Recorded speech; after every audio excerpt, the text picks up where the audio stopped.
Otherwise, oh, please, could you read the first part? The active voice. Okay. Active voice. You can form perfect models using may, might, could, must, or had to speculate with different degrees of certainty about the past. Remember, a perfect model is formed with a model plus, have, and past participle. Very good. So you have the active voice. What is the active voice? That when you have the active voice, you have the subject first, and then you have the verb and more information. That's why at the beginning you always have a subject. You don't have an object. You have the islanders, the figures, or they, right? And then when you are very certain about something, you use had to. To form this, and in this case, you can use any of the models or have plus the past participle, right? When you use have, of course, it's because you use before have to. The islanders had to have come from Polynesia. They couldn't have come from Peru. So you use again the all these may, might, could, must, or had to plus have and plus the past participle, right? Could you read examples about almost certain and not certain, please?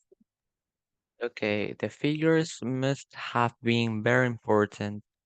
They must not have been so easy to move. They might or may have moved the Moai by walking them. However, they also could have laid the Moai flat on logs. Very good. Notice something. You're very certain when you say this using the negative form, and you're not certain when you use could in the affirmative form.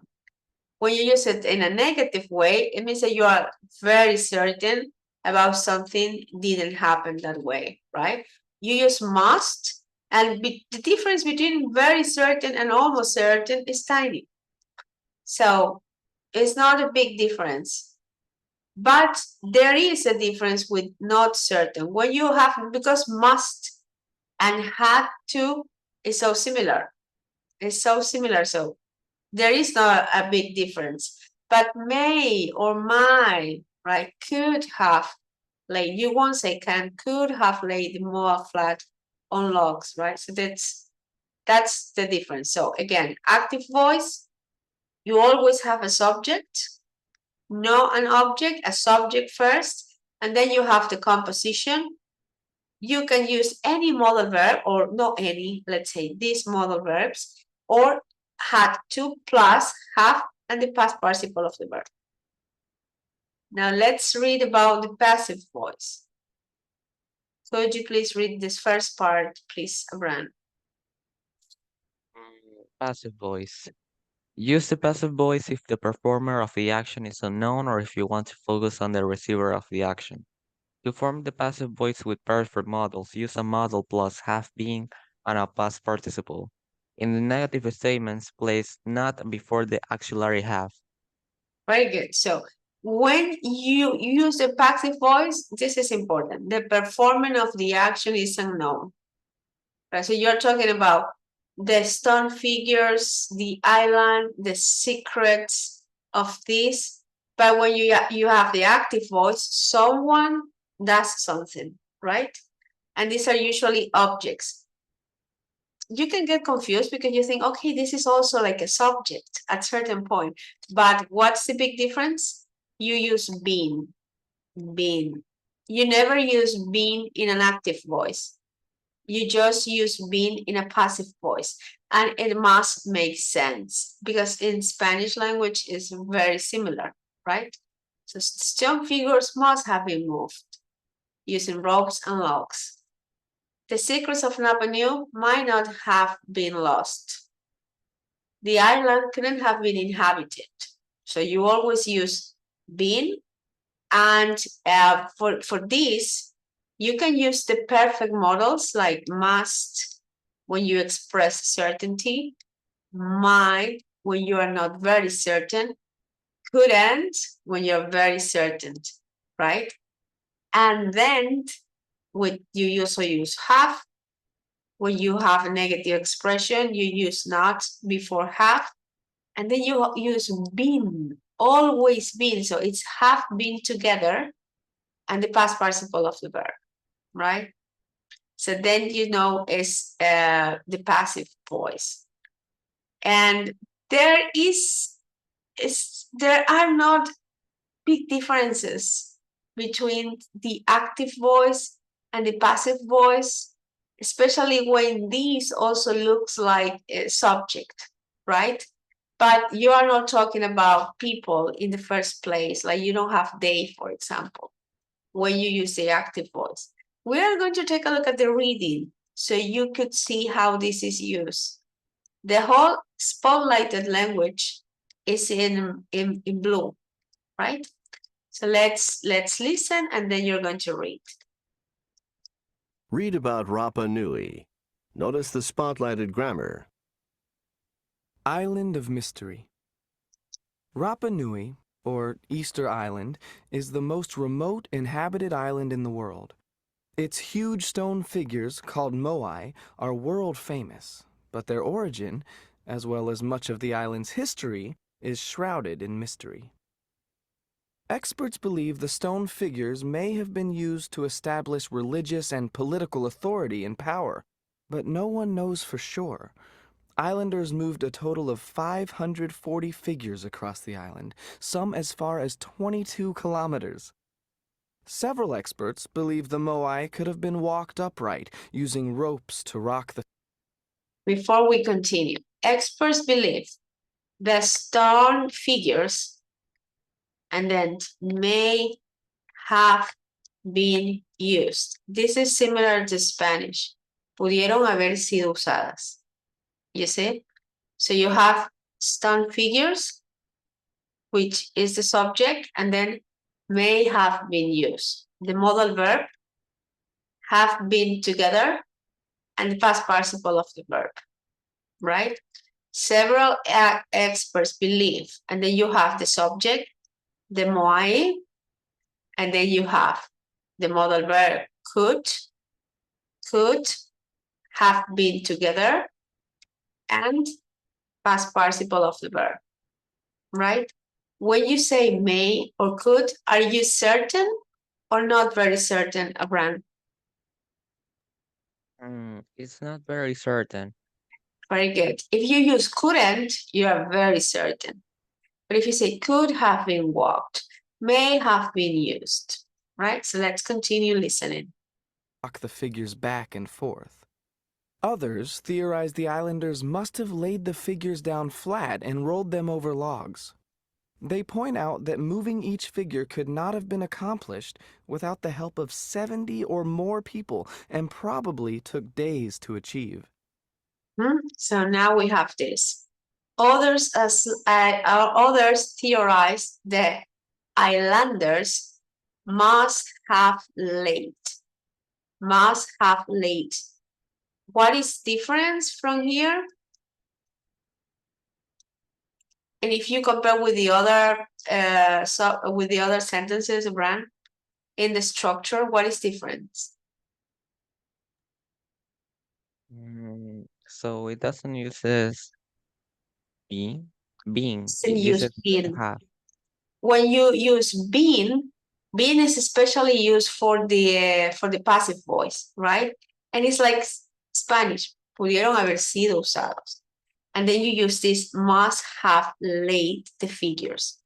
Debieron haber acostado las figuras, right? So then when you use this, it's not the passive voice, it's must have plus the past participle of the verb. Must have laid the figures and rolled them. Must have laid and rolled the figures.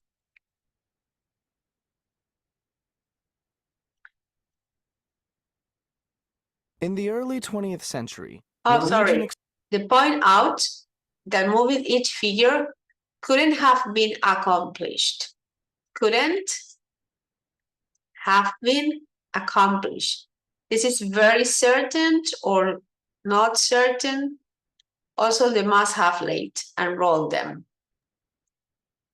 This is very certain because could not. Very good. And this one is almost certain when they use must.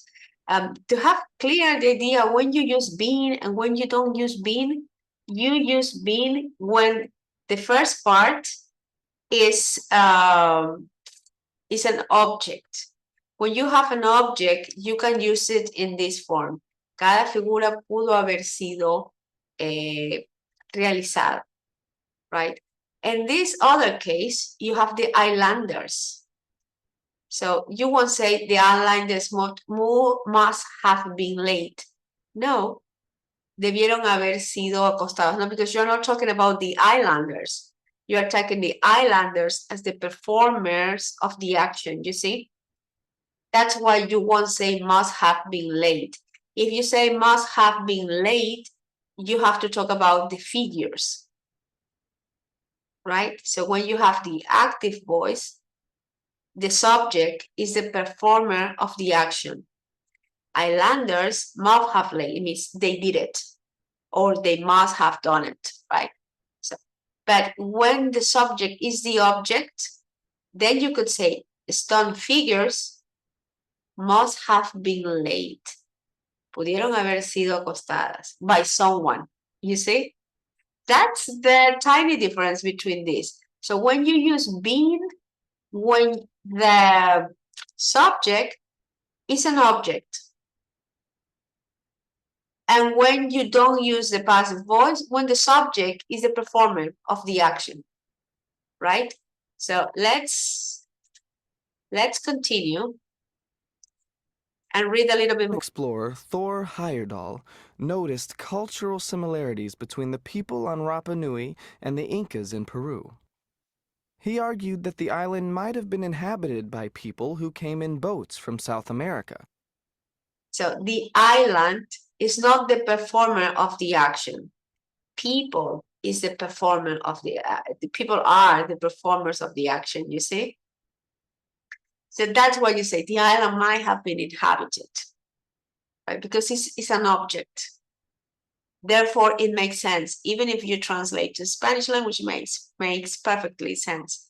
La isla pudo haber sido ocupada por, but you won't say people may have been.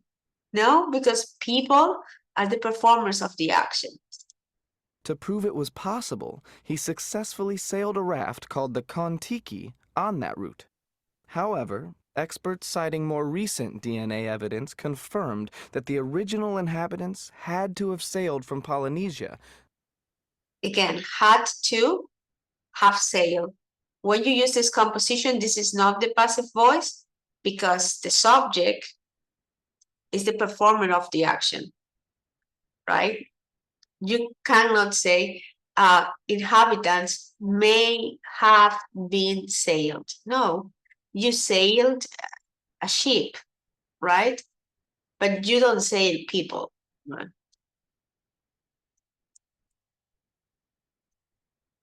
Which lies to the west. The first arrivals most likely found an inviting habitat lush with palm forests. However, today, the native trees are extinct. Some experts believe that as the population of this small island increased, trees must have been cut down to build houses and boats and to make logs for moving the huge moai.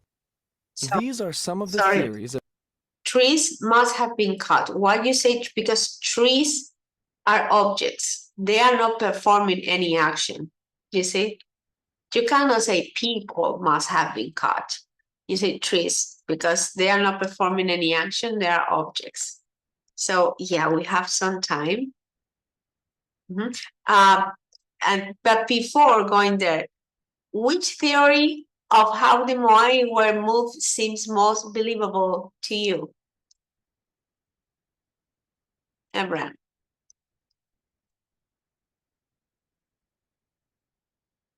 Take a look again and tell me which theory seems most believable to you. So, for me, they might have been used to establish religious and political authority. That was it. Yeah, that was the one that makes sense for me. Okay, very good. So now let's take a look at this and let's go for the exercises. I think there are like 3 exercises. Yes, here.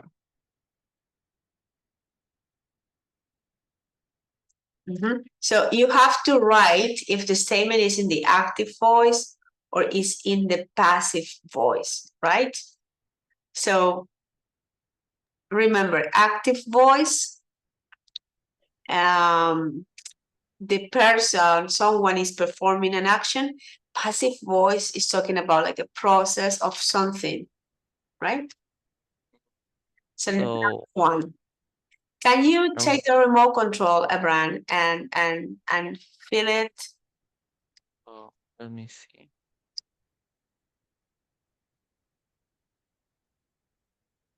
Mm, Can you write? yes, I think so. Okay, go ahead.